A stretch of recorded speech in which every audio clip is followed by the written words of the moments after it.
Good, dear colleagues, we are continuing our debate. The presentation of the European Commission's work program is the title. I'm very pleased that Valdis Dombrovskis, European Commissioner for Economy and Productivity and for Implementation and Simplification, is here with us today.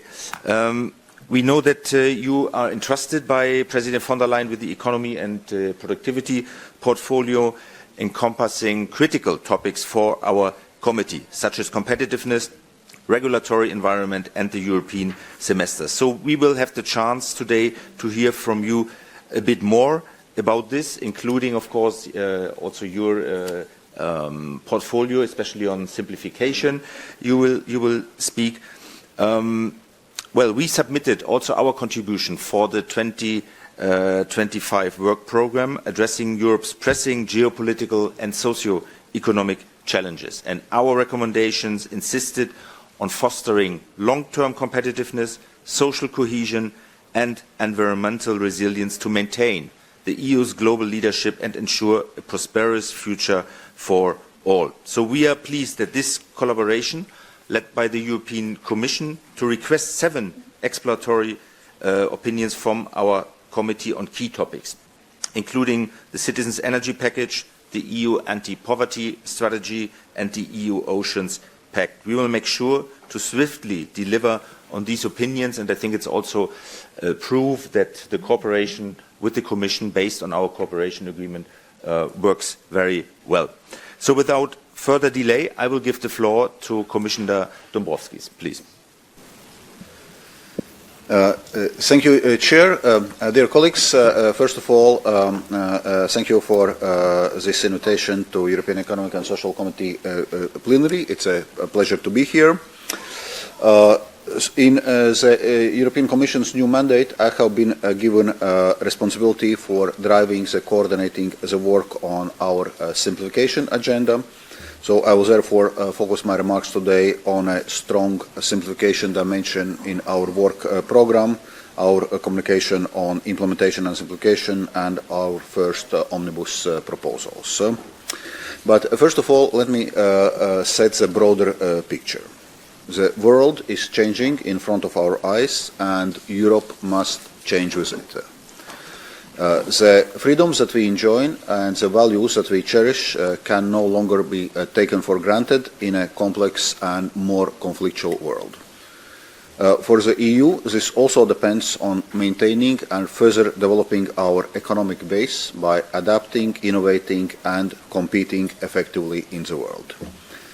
If we fail to take necessary actions now, we will be increasingly at the mercy of our international competitors and risk the freedoms and quality of life that we take for granted today. This is why the European Commission has prioritized enhancing Europe's competitiveness in this new mandate. Cutting red tape is an important element of building competitive Europe. The past 5 years were a period of intensive regulatory activity, and this has generated large and still expanding regulatory burden. As we take stock, we see that this accumulation of rules and their increased complexity are problems in themselves. Today, regulation is seen by more than 60% of EU companies as an obstacle to investment, and 55% of SMEs flag regulatory obstacles and administrative burdens as their greatest challenge. These businesses are Europe's economic engine. Overwhelming them with a high volume of regulatory demands serves to freeze innovation, deter investment and put jobs at risk.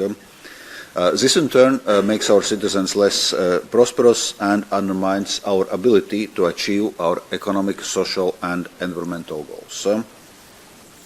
So now that I have spoken what simplification is, I would like to touch briefly on what it is not.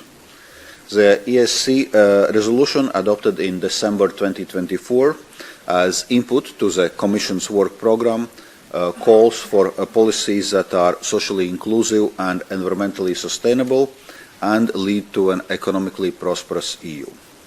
The Commission fully adheres to these goals, including when it comes to our simplification agenda. So I want to be very clear today. simplification is not about deregulation. We are not in the business of undermining the EU's high standards or engaging in any kind of a race to the bottom. Rather, we are acting to ensure that our rules remain proportionate, effective and properly implemented. Our economic, social or environmental goals have not changed. This is precisely to better achieve those objectives that we are engaging in our simplification agenda. Simplification is about making sure that our rules help deliver rather than impede the achievement of our economic, social, environmental and security goals. It is about achieving those goals more effectively and more efficiently in a smarter and less burdensome way.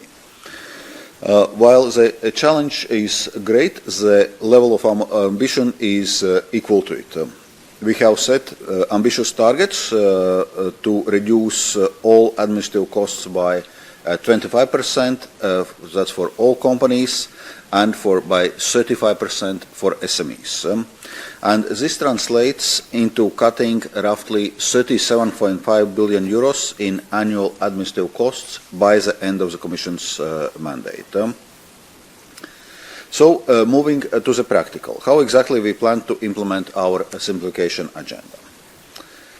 Following from the last year's Draghi report, the Commission issued the Competitiveness Compass in January.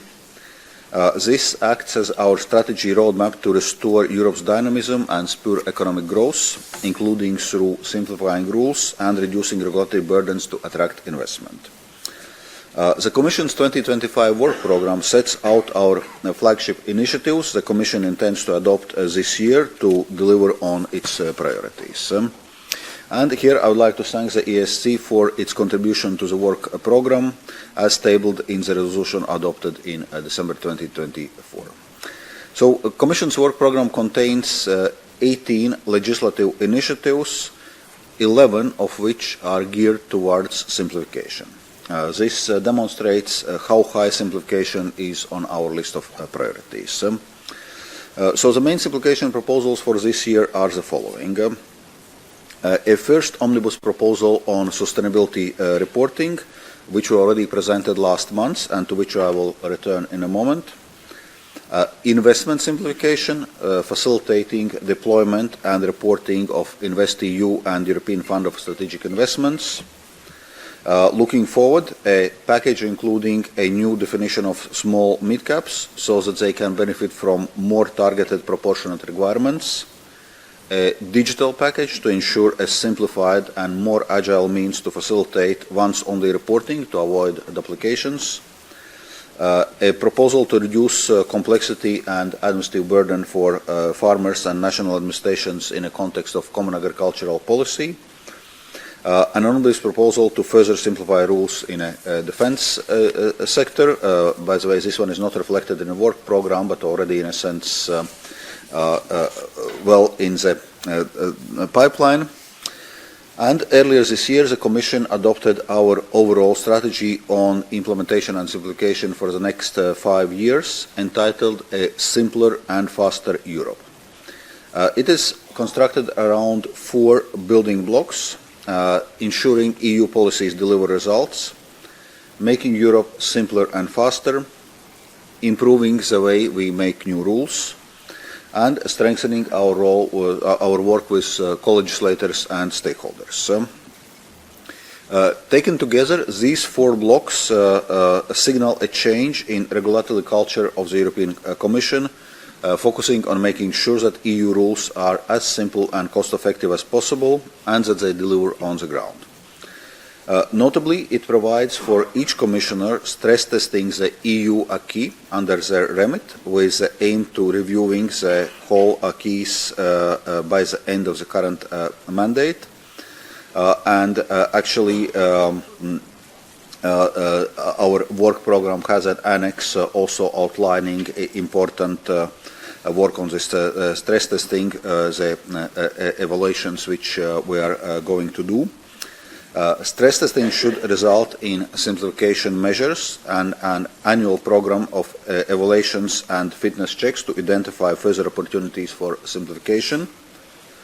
On the fourth block, strengthening our work with co-legislators and stakeholders, I would like to stress that simplification is a joint effort that requires close cooperation with member states and with the EU institutions and bodies.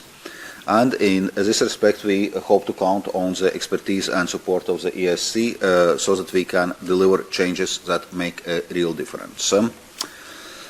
As I have mentioned, the Commission has already presented the first two omnibus proposals to simplify the EU rules, so we did it at the end of the last month. The omnibus package covers a far-reaching simplification in fields of sustainability reporting, sustainability due diligence, and taxonomy. The omnibus package on investment simplification facilitates, amongst others, the deployment and reporting of InvestEU and European Fund for Strategic Investments, and simplifies reporting. These packages have marked a strong start to deliver on our simplification agenda. They will deliver far-reaching simplification, as we have promised, with preserving the objectives of each piece of legislation. So, when adopted, these proposals could bring, and that's a conservative estimate, 6.3 billion euros savings to businesses, annual savings, and leverage 50 billion euros in investments.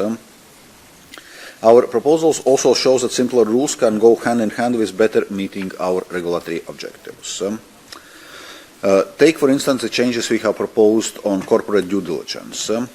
We are making sure that companies focus their efforts where they matter the most across the supply chains when there is indication of possible programs instead of relying on subjective analysis.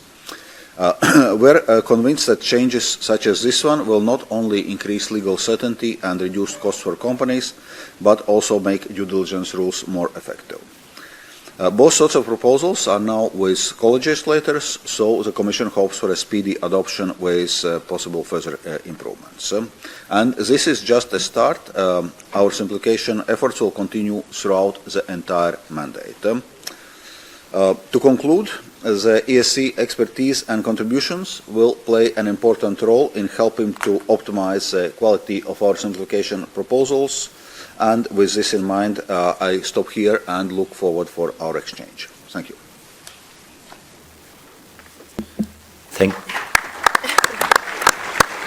Thank you very much, Commissioner. We start now with the debate with our members, and we start with the President of the Workers' Group, Lucy Studnica. Good morning, Mr. Commissioner. I'm sitting here. Welcome to our committee also from my side. As you rightly pointed out, we as the ESC have adopted a resolution at the end of last year containing our key demands for the Commission's new legislative term and the work programme. This resolution offers a strategic roadmap that is aligned with our core values and addresses key challenges such as global leadership, combating the cost of living crisis, economic sustainability and social cohesion.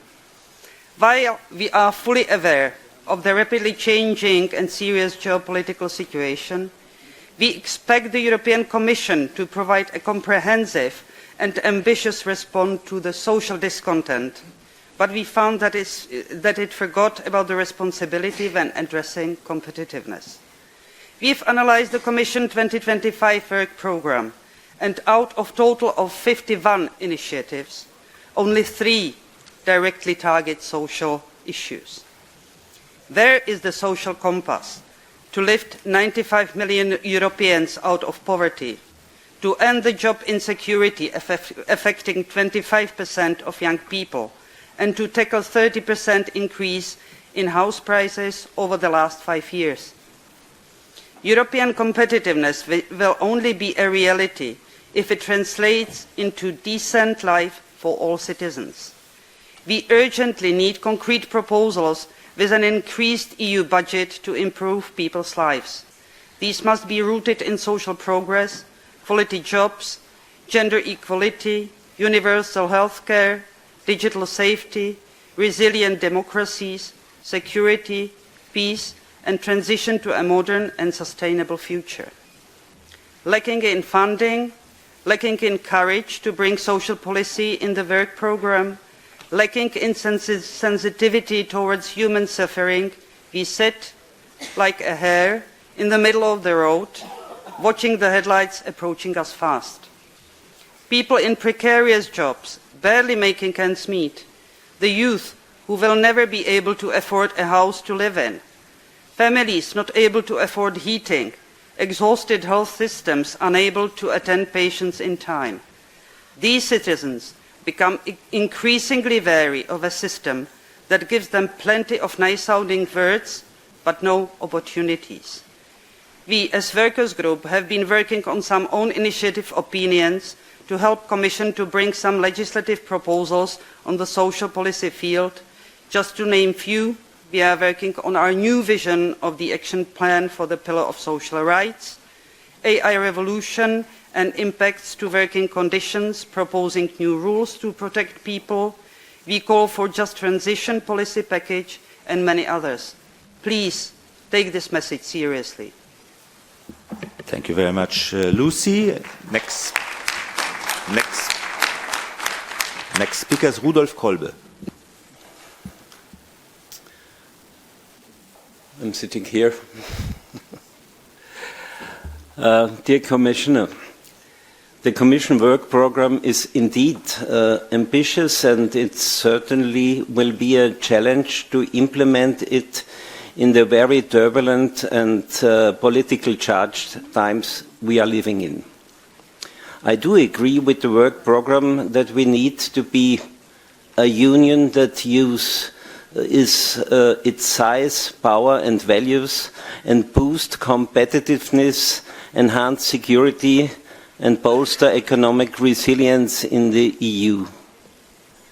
But only as long as we take a balanced approach between economic and social, as well as an inclusive approach regarding the role and contributions of CSOs and citizens. To illustrate this point, I would like to speak about the Preparedness Union strategy that the Commission adopted yesterday. The release of this strategy is perfectly timed, just a few days after last week's EU summit on defence and competitiveness. Not coincidentally, at this plenary we have adopted an exploratory opinion on this topic of crisis and crisis phenomena in the EU. This new proactive and comprehensive approach by the European Commission makes clear that security and crisis preparedness go hand in hand. Every euro that governments cut from democracy building costs much more in military spending. On the contrary, the Preparedness Union strategy rightly takes a whole of society approach and a whole of government approach. Individual citizens do want to be more involved. A Eurobarometer study published last September revealed that 2/3 of respondents would like to be better informed on what to do in disaster and emergency situations. I am pleased that the strategy aims to build enabling societies of resilience and self-organization. And it's about involving local communities and developing a culture of preparedness at the same time as respecting the principle of subsidiary. Earlier this morning we discussed with Commissioner Michael McGrath about the forthcoming EU civil society strategy.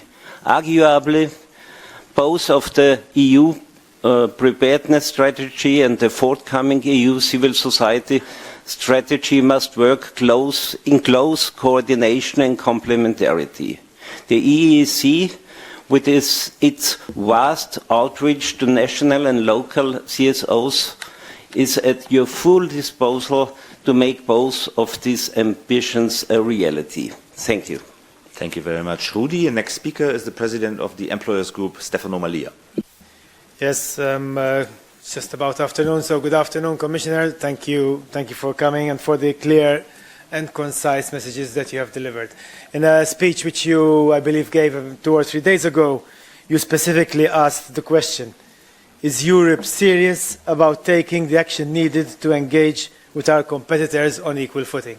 And indeed, you replied yes, and of course we only supported that reply. However, and I must stress, however, there is, I am sure you understand and appreciate, a real need for urgency, Commissioner.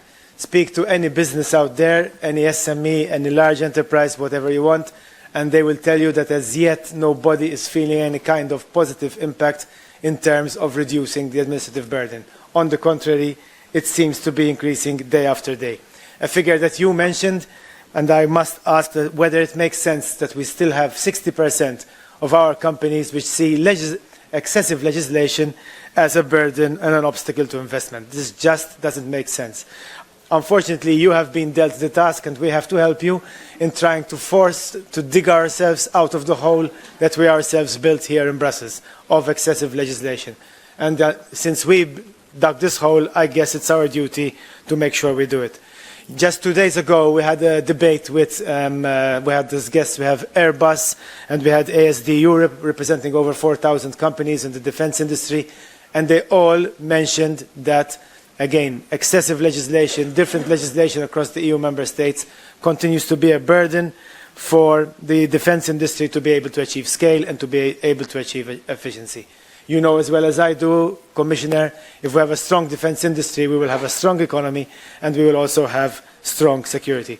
One final point, as the Employers Group, we are currently developing an AI tool which will be aimed at identifying overlaps of legislation. As soon as this tool is ready, Mr. Commissioner, I hope that we can meet and we can present it to you. Thank you very much. Thank you very much, Stefano. And next speaker is Cinzia Del Rio. Good morning, Commissioner. I'm here on this side. Thanks for coming. Competitiveness and simplification are the priorities of the Commission work programme, but the European social model, social cohesion and social inclusion are integral parts of our competitiveness, which distinguish us from other international competitors such as USA and China, whose social models, however, we don't want to resemble. This year starts the new European semester process. The Commission will have to monitor the impact of the new economic governance rules in the national structural plans, but also monitor that social investments are incorporated into the national plans using the agreed indicators of the social convergence framework, which seems to have disappeared from the Commission's agenda. Since there is no infringement procedure for non-achievement of the targets of the social pillar, how do you intend to urge member states to accomplish? Social country-specific recommendations are de facto only guidelines. Don't you think it is time to establish binding social conditionalities in the use of EU funds? The EC work programme foresees a new action plan of the social pillar. We need to avoid new targets and indicators without a plural approach and concrete measures to implement, enforce and monitor existing and new initiatives in the employment and social field. But which are the new financial instruments to support the action plan? What about a SURE-like tool to accompany the transitions?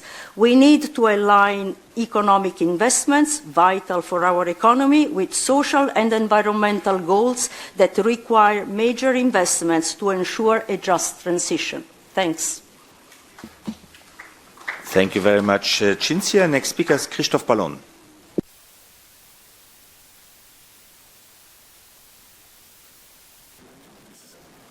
Oh, yes. Thank you, President, for giving me the floor. So I'm coming like my friend Rudolf Kolbe from Group 3. And so I'm in civil society organizations, of course. Just some reflections. First of all, we already set an ad hoc group on the European Commission Work Programme 2026. So we are a little bit prepared. And from this point of view, but also from the point of view of other works like anti-poverty strategy of the Commission, as well as cost of living crisis, in which I'm involved actively on all three, simply one following reflection. Also against the background of the Preparedness Union strategy being newly published. This reflection is as follows. Only a just, a democratic and inclusive society will be able to defend itself vis-à-vis attacks on the European Union, included of course the Russian aggression, and will be able to defend our common values. And the second part of this reflection is simply that this is really worth to defend such a society. In this sense, I will hope that the work program of the European Commission for 2026 will have a big number of elements supporting social justice, inclusiveness, and democracy, included participative democracy by civil society organizations. Thank you very much. Thank you very much, Christoph. Next speaker, Sandra Parti. Hello, Commissioner. Thank you for being with us. I would indeed also just quickly mention the simplification topic. We in the House yesterday also agreed on the stop the clock proposal. So I think from our side there's also support for this simplification agenda, especially for the bit on improving the way new rules are made. We have, as Stefan Umalia said, we are about to have this study coming out that looks at the rules of the EU trying to use AI, and even AI doesn't manage to understand how the Commission is doing its own regulation. So we do have a lot of difficulties in deciphering what certain regulations actually mean for people. So we will have developed this regulatory burden index, and we really very much hope that we can also present that to you, and you'll be able to use that in your future work. I would like to come to the other bit you are responsible for, the economy and the productivity. The elephant in the room remains the question of financing. So what do we have as options? One is public funding, where we know it's not going to be sufficient to actually deliver on all the investment needs. One solution could be something within the context of state aid changes. So my question is, are you expecting any changes in the state aid rules? Or would you see that there's developments, new majorities for EU bonds? The other thing is, of course, without the public money is not going to be enough, so we need the private one. So what instruments are you foreseeing to actually attract private investors? And also, how will you manage that the member states actually coordinate better what they spend on projects and expenditures? Thank you. Thank you very much, Sandra. Next speaker is Javier Dos. Here. I will speak Spanish. Muchas gracias. Thank you very much, Mr. Dombrovskis, for the information you've given us about simplification and competitiveness. Here, I'm going to speak here about something that you didn't mention, something that's a source of concern for a lot of Europeans.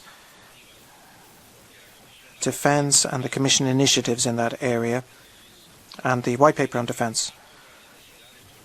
Now, I share that there's a need to strengthen defence in the context of a common external policy that corresponds to EU values and democratic values, respect for human rights all around the world, without any inconsistencies, and supporting a multilateral order. So against that backdrop, there's a need for a policy. However, the Commission initiatives are almost exclusively focusing on member states facilitating funding for the purchasing of weapons, some for member states' armies.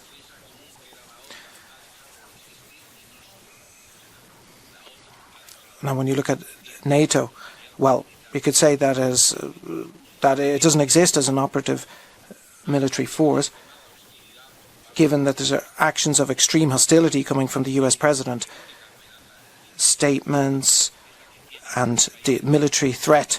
The military threat has been applied towards Denmark, an EU member state. So we need a common defence.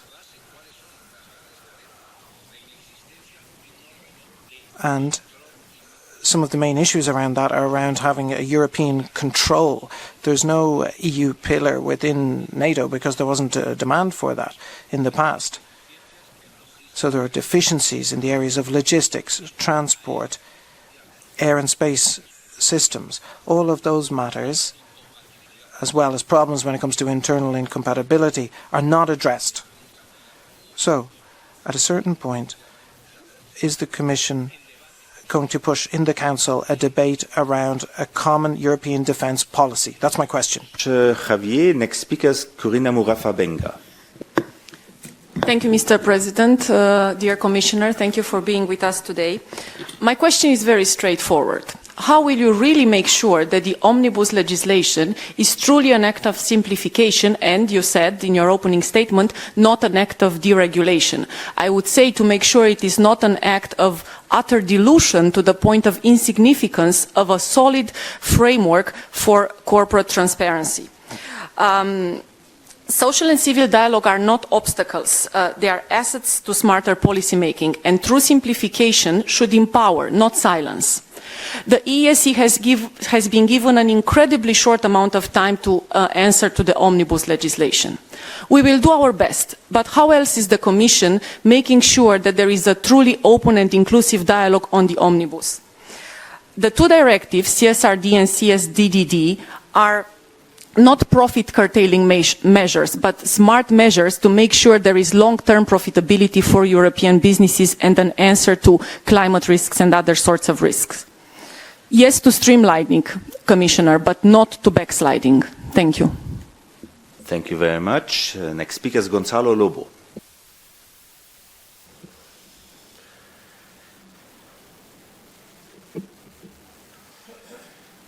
Thank you, Commissioner Dombrovskis, dear colleagues.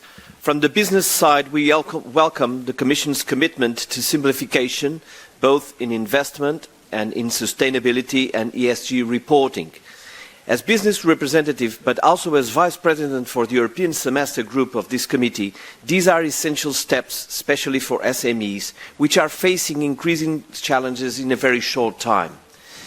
It is possible to achieve results on sustainability with competitiveness, but impact assessment is needed to create the right pace and atmosphere to invest, be resilient and competitive. But Europe needs to go further. To remain competitive on a global scale, we must continue to simplify investment process and remove bureaucratic barriers that hinder growth. There is one crucial factor to securing this future: investment in education and innovation, not only in skills training for workers, but also in education for citizens.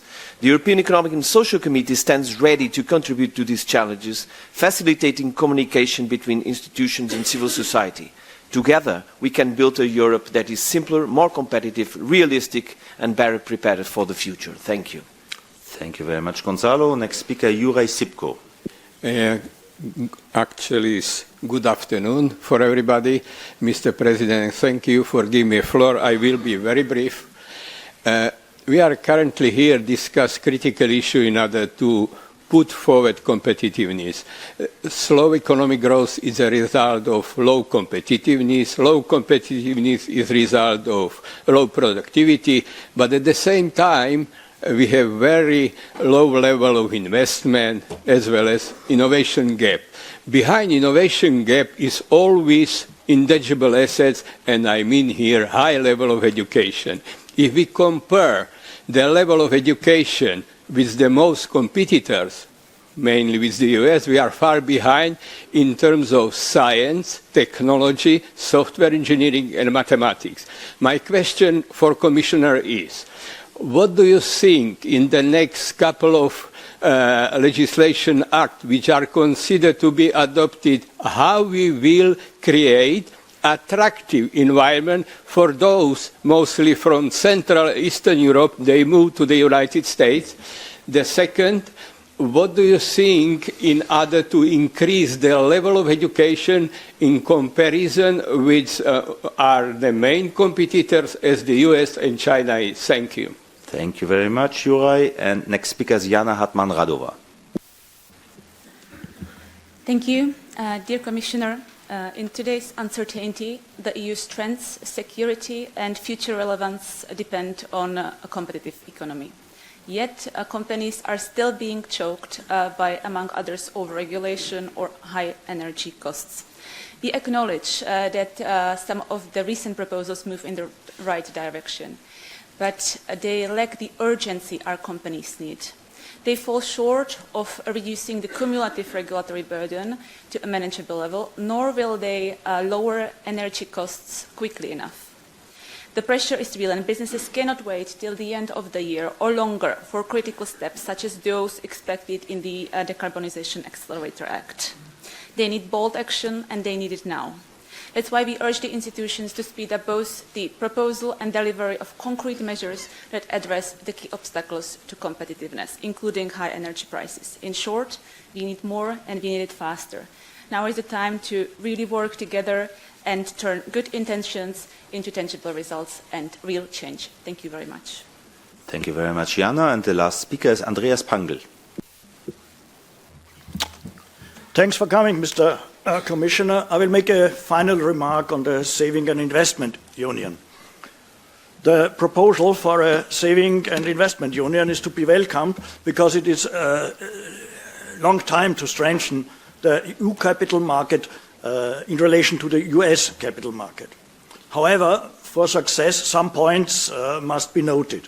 Firstly, similar projects in the past have shown a uniform tax and insolvency law is needed throughout the EU for such proposals. Secondly, the negative opinion of some politicians on the capital market must be changed. Securities are not devil stuff, but rather a good and stable investment in the long term. And third, the project shall not jeopardize classical financing through banks.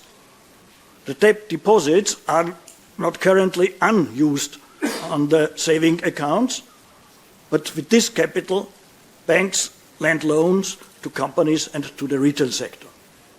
Thanks very much for coming, and I request for consideration and wish you very much success. Thank you very much, dear colleagues, for all your contributions and questions. We will come back now to the response, and I will give the floor to the Commissioner, please. Yes, thank you, Chair. Colleagues, thank you for various points raised. So, first, on the social dimension in the Commission's work program, actually we have 4 initiatives under this chapter on supporting people, strengthening our societies and our social model. Namely a new action plan to implement the European Pillar of Social Rights, Quality Jobs Roadmap, Union of Skills, and also 2030 Consumer Agenda, including action plan for consumers in a single market.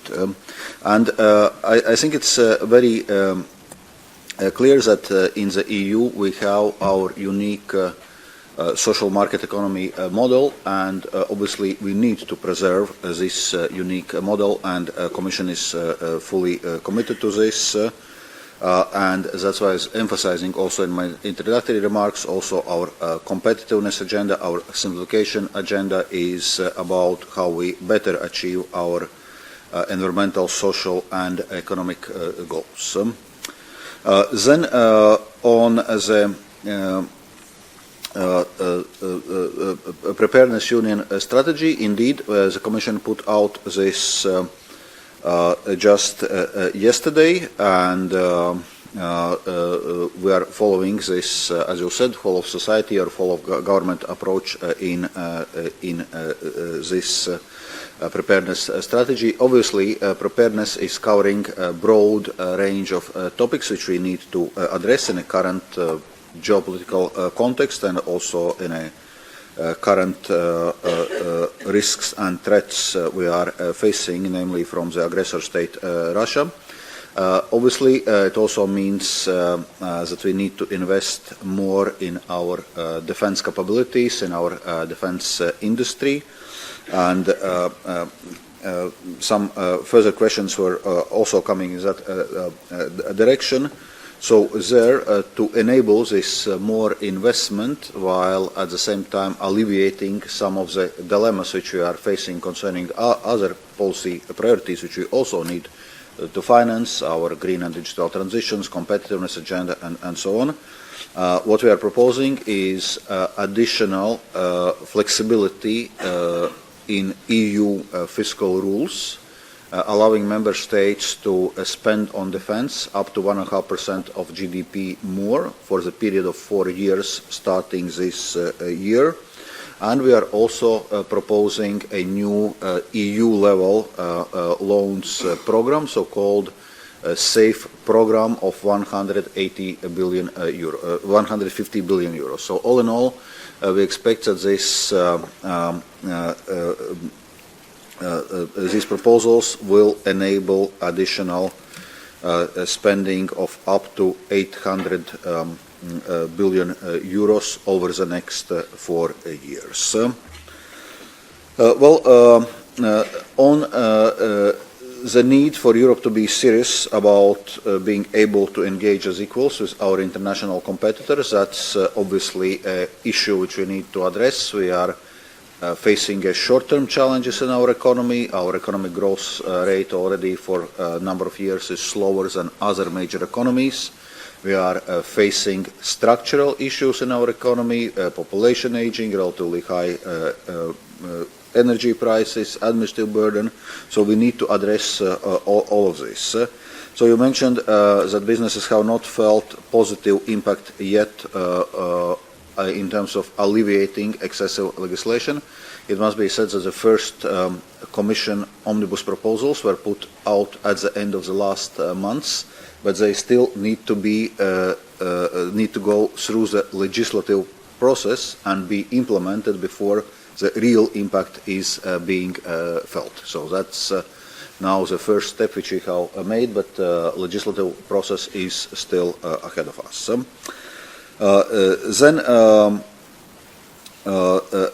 As regards our new economic governance framework and as a question of social convergence framework. Well, social convergence framework is integrated in our economic governance. We launched it still in a previous mandate, and we continue to apply it.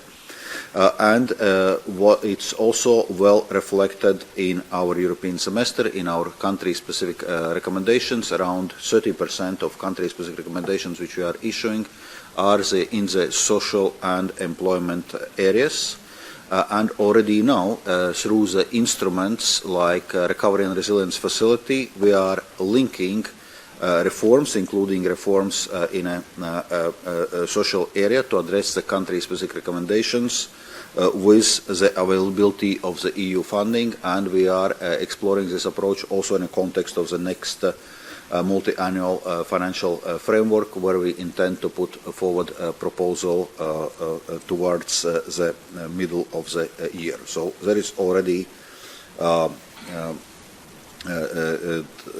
link which is being established in a European semester between reforms and funding, including reforms in a social area.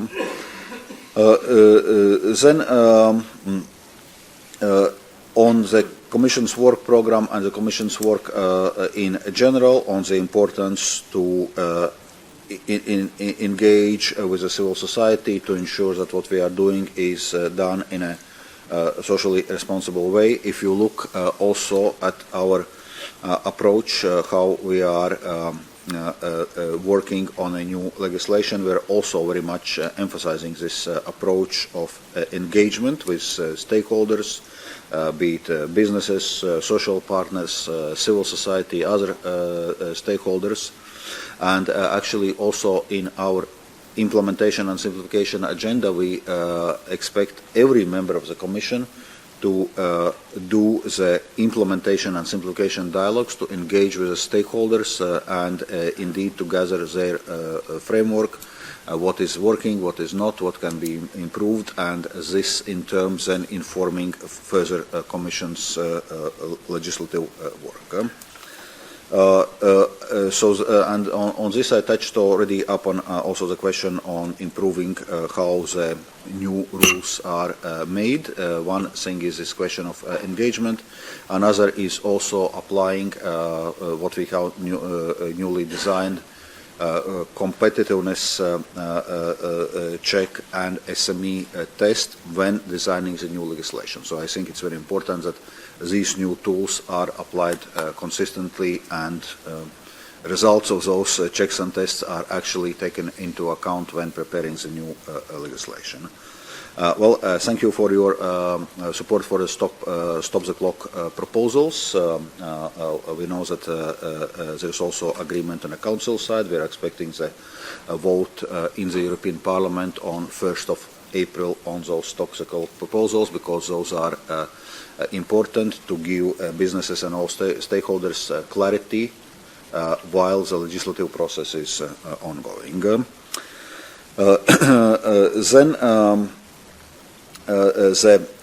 The question on financing, and that's kind of brings me also to this another question, which was on savings and investment union. Indeed, if you look at all our investment needs, the Draghi report puts those investment needs to some 750–800 billion euros per year. And it's clear that the public investment will play its part, but bulk of this investment will need to come from private sources, and that's indeed where the Savings and Investments Union comes in. So it has been just recently presented. Well, the good news is we have lots of savings in European Union in terms of household savings, which are in the banking sector. They are around 10 trillion euros. So the question is, how do we put those savings towards a productive use, towards producing, towards supporting European companies, towards supporting European economy, and also providing a better return on for the savers, because currently lots of this money is just idling on the bank accounts, and that's exactly the rationale of the Savings Investment Union and the initiatives we are putting under this. Then we're also looking at EU state aid framework. There, of course, we need to be careful to strike the right balance. On one hand, indeed, we need globally competitive companies, but we also need a level playing field within the EU single market. So that's a delicate balance to be found. Well, as regards you asked the question on EU bonds as a funding instruments, well, that basically brings us to the discussion on the next financial framework, multi-annual financial framework. So the preparation for the next MFF have started in the Commission, also consultations with member states and broader consultations, so we aim to put this proposal towards the middle of the year, identifying indeed our investment needs and how we then can address them also with the help of the EU budget. So those discussions are still ahead of us. Then the question on white paper on European defence. You mentioned a number of aspects. Obviously, it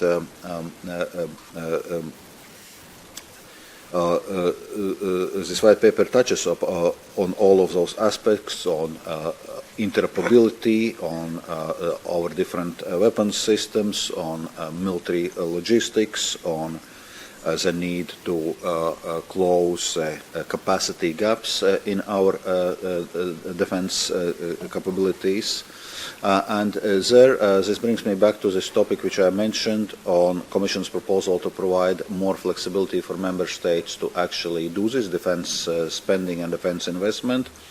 And there, in a sense, we will be basing this work, maybe with some adjustments, but basically on existing classification systems. So the COFOG classification system, also as regards defense expenditure, and clearly it's clear that with this Trump administration, we cannot take U.S. engagement for granted.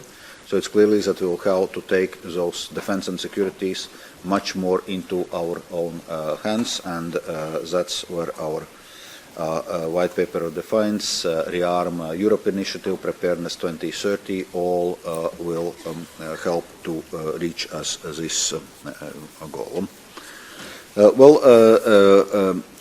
Once again on this question on simplification versus deregulation, from the Commission side, we had been very clear that this is not about deregulation, so we are not changing our environmental or social goals. We are not changing the targets of European Green Deal. This is how we can achieve those targets in a less costly and smarter way, and obviously on all of this we are open to engage and already engaging also with ESC to discuss the best way forward. On simplification agenda, you highlighted the point of especial importance that for the SMEs, and indeed that's the fact, as I was mentioning in my introductory remarks. 55% of our SMEs are saying that administrative burden is their main obstacle for investment and growing, and given that 99% of European companies are SMEs, it's our growth engine we need to take very seriously, and that's why we're putting also more ambitious targets for burden reduction for SMEs. And if you look also on our first omnibus proposals, there are many elements, the scoping smaller companies, preventing so-called trickling down effect when larger companies or banks are just passing on the reporting requirements to SMEs because they need it for their own reporting. So we are addressing this, saying that SMEs have to report according to their simplified standards, and then explaining how it's enough for the larger companies for purposes of their own reporting. So clearly we have this SME angle very strongly. And I was mentioning also looking forward, when we prepare new legislation, also it's important that we are